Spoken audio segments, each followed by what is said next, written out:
오늘의 큐티 말씀은 여호수아 16장 1절부터 17장 6절입니다. 제목 에브라임과 므낫세 절반 지파의 땅. 먼저 앞뒤 문맥을 살펴보겠습니다.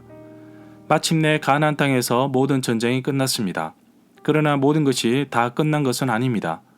여호수아는 정복하지 않는 땅을 미리 분배하면서 그 땅을 정복하게 하였습니다. 모세는 루벤 지파, 갓 지파, 므낫세 반쪽 지파에게 요단강 동편 지역의 땅을 기업, 유산으로 분배하였습니다. 이제 요단강 서편 지역의 땅을 분배해야 합니다. 우선 레위 지파는 땅을 기업으로 받지 못합니다. 여호와 하나님께서 레위 지파에게 기업이 되어 주십니다. 레위 지파는 각 지파로 흩어져서 각 지파가 제공하는 성읍과 목초지를 제공받아서 가축을 기르며 살게 됩니다. 대신 요셉 지파가 땅을 기업으로 받아 모두 12지파가 완성됩니다. 가나안 땅을 분배하기 전에 갈렙의 이야기가 나옵니다. 과거 정탐꾼으로 활동하였던 때로부터 45년간 끝까지 여호와 하나님의 약속을 신뢰하고 그 땅을 위해 기다려왔습니다. 갈렙이 헤브론을 요구하였지만 아직 점령된 것은 아닙니다. 실제로 헤브론 땅을 정복하는 내용은 15장에 나옵니다. 유다 지파의 땅 경계와 그 성읍들이 여호수아 15장에 나옵니다. 이스라엘의 중심 지파에 걸맞게 아주 넓은 땅을 분배받습니다. 그럼에도 불구하고 예루살렘의 여부수족을 쫓아내지 못하여 함께 살았습니다. 다윗 때에 가서 비로소 점령하게 됩니다. 여호수아 16장에서는 에브라임 지파의 땅 경계를 소개하고 있습니다. 에브라임 지파는 요셉 지파로 므낫세 지파와 함께 소개되고 있습니다. 계속 반복되는 이야기는 어떤 지파가 땅을 분배받았는데 그곳에 살고 있는 어떤 족속을 쫓아내지 못하여 계속 같이 살고 있다는 것입니다. 적당히 타협해서 살면 된다고 생각하겠지만 그들의 문화와 우상들이 결국 이스라엘에게 올무가 되는 것을 봅니다. 철저하게 정복하고 내쫓으라고 하였지만 아니랬던 것일까요? 문단을 나눠보겠습니다. 16장 1절부터 10절은 에브라임 지파의 땅, 17장 1절부터 6절은 므낫세 반쪽 지파가 받을 땅. 16장 1절에 보면 요셉 지파가 제비를 뽑아서 얻은 땅의 남쪽 경계는 여리고에서 가까운 요단강에서부터 여리고성 동쪽에 있는 여리고샘까지 이어집니다. 또 여리고에서 베델 산간 지방으로 올라가는 광야까지 이어집니다. 2절에 보면 우선 요셉 지파가 제비를 뽑아서 얻은 땅의 남쪽 경계 부분만 묘사하고 있습니다. 베델이라고 불리는 곳의 옛 이름은 루스입니다. 3절에 보면 에브라임 지파의 경계선과 유다 지파의 경계선 사이에는 베냐민 지파가 땅을 분배받습니다. 4절에 보면 이처럼 요셉 자손의 므낫세와 에브라임이 이 지역을 자기들의 유산으로 땅을 받았습니다. 나중에 땅을 분배하고 나서 에브라임 지파는 땅이 좁아서 여호수아에게 더 넓은 땅을 요구합니다. 여호수아 17장 14절에 보면 요셉 자손이 여호수아에게 말하여 이르되 여호와께서 지금까지 내게 복을 주심으로 내가 큰 민족이 되었거늘 당신이 나의 기업을 위해 한 제비 한 분깃만 내게 주시면 어찌함이니까 라고 말하고 있습니다.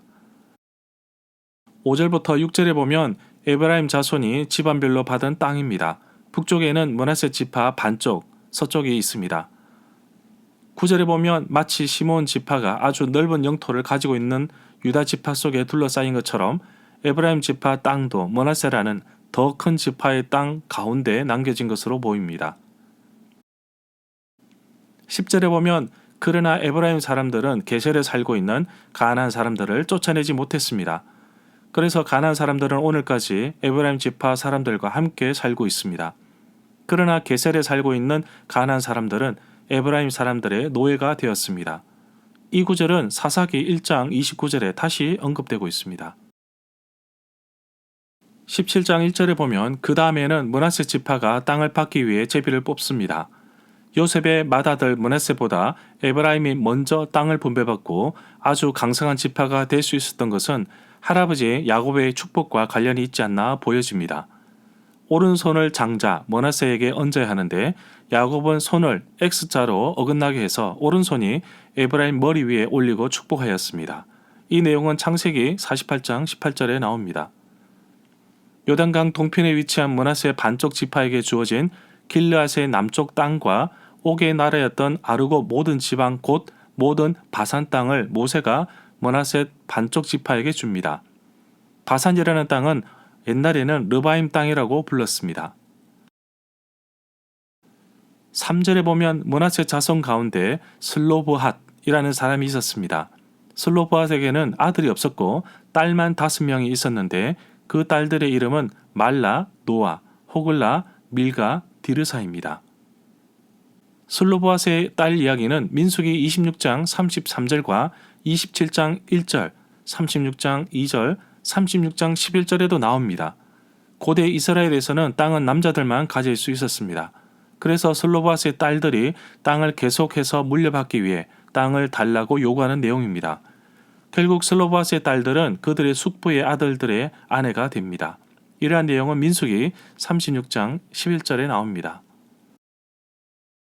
4절에 보면 슬로브핫의 딸들도 땅을 기업으로 받을 수 있도록 모세가 명령한 곳은 민수기 27장 6절부터 7절과 36장 2절에 나옵니다. 이미 모세가 살아있을 때 결정된 것으로 실제 땅 분배는 여호수아 시대의 17장에 와서 이루어진 것입니다. 비록 딸이지만 그 아버지와 대등한 지위가 인정되었습니다. 5절부터 6절에 보면 그리하여 므낫세 반쪽 지파는 요단강 동편에 있는 길르앗과 바산 2구역 외에 요단강 서쪽에 있는 10구역의 땅을 더 가지게 됩니다. 이것은 므낫세 지파가 여자 자손들이 그 남자 자손들 가운데 끼어서 똑같이 땅을 유산으로 받았기 때문입니다. 길르앗 땅은 므낫세 지파의 남은 자손들이 차지했습니다. 절마다 상세한 설명과 구절 해석, 핵심 내용과 중심 줄거리는 네이버 블로그에 올려져 있습니다. 내게 주시는 교훈입니다. 요셉 지파는 요셉의 두 아들 므낫세 지파와 에브라임 지파로 나누어지는데 동생 에브라임 지파가 먼저 땅을 분배받습니다.